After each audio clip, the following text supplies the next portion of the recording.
Henri est atteint de trisomie 21 et Philippe est atteint d'une maladie mitochondriale dégénérative rare. Ce que je vais vous partager, je l'ai d'abord reçu moi-même. Ça a été du réconfort dans notre entourage familial et ensuite communautaire. Et ce réconfort continue à être pour moi un long chemin que je dois à mes enfants, invalides et valides. Le réconfort est venu d'abord de deux personnes très inspirées. Le premier était atteint de maladie de Parkinson et il me disait avec fermeté « Dieu est innocent du mal ». La seconde personne était ma belle-mère qui nous disait « Si votre petit Henri est trisomique, c'est que le Seigneur vous a jugé digne d'accueillir le plus petit d'entre les siens ».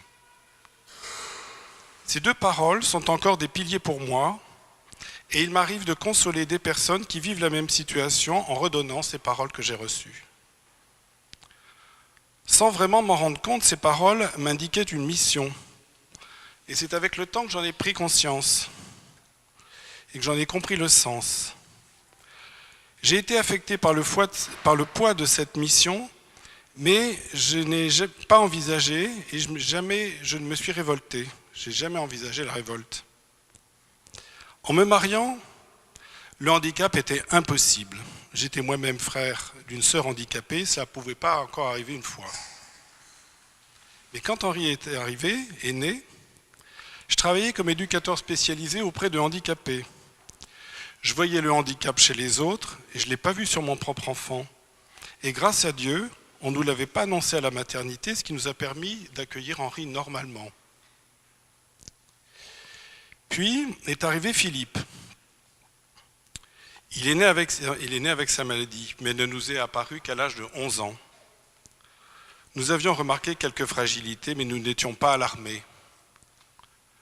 En grandissant, vers 2000-2001, les symptômes sont apparus plus flagrants. Troubles moteurs, préhension et marche, lenteur, chute spectaculaire, grande fatigabilité, des hospitalisations, des perturbations scolaires, un besoin d'assistance croissante. Petit à petit, il a eu besoin d'aide technique. Ça a commencé par le déambulateur, pour en arriver au fauteuil roulant, d'abord partiel, puis permanent. Ça devenait lourd. Je me rendais bien compte qu'il se dégradait, que nous étions démunis, nous les parents, mais la médecine aussi. C'est alors que j'ai eu cette motion intérieure. C'est lui qui est sur la croix, pas toi. Dans notre entourage, on nous plaignait et même en même temps on nous admirait.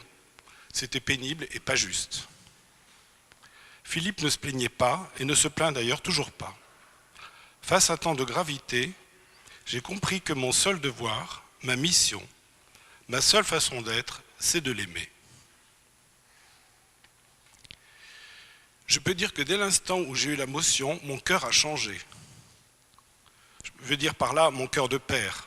Il était toujours à sa place, mais ma tête, mon raisonnement, m'empêchait de lâcher prise pour aimer et être disponible pour l'accompagner dans son épreuve.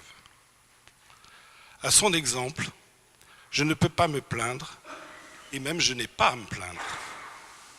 Jésus nous dit « Je ne suis pas venu pour les bien portants, mais pour les malades ».